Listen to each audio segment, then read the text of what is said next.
And if you're looking for something else, maybe educational to do over the break, you can also learn about the history of our country.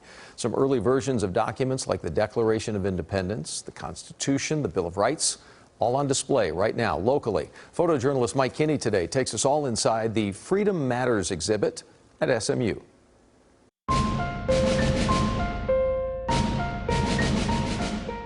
You know, nowadays I think people have started to lose confidence in the system of democracy. And to help us understand and appreciate why democracy is a good system, we have to understand the foundations of freedom.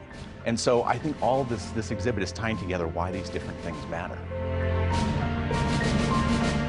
We are in the Bush Center's Freedom Matters exhibit.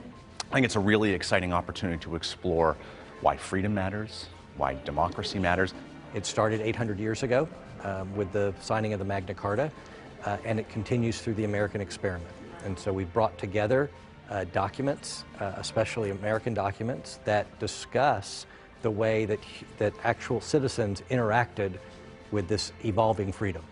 Definitely one of the highlights is a 1305 copy of the Magna Carta. I mean, this is real Indiana Jones history stuff. You know, it's really connecting us with some of the fights, the demands for freedom in the past. I think we think about the Magna Carta as being a larger document like the Declaration of Independence, but this particular version has different thoughts and compilations on English law and rights, and a version of the Magna Carta is inserted into this. But in the American experience, we have these documents, our charters of freedom.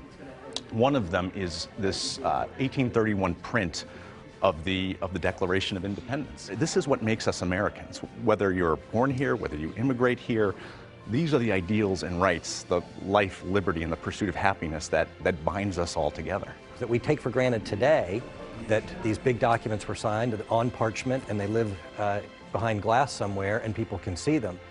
But back in the day, before social media and before mass media, how did these get around? So we have the printing of the Constitution that was printed in a magazine about a week and a half after it was signed. That's what people read back in the day.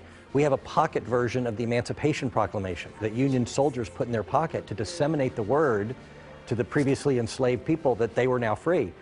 How would people have believed it, right, if you lived hundreds of miles away? There was no TV or radio, obviously, at the time. The Magna Carta, where you could put it in your pocket and actually say, no, sir, I have rights. That, to me, is such an interesting takeaway that we all have a responsibility to play in our democracy, and we have to keep spreading the word. These documents transport us there. They make it tangible. They make it real.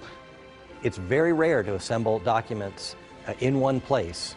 It's that bringing it to life aspect that we wanted to provide to the public.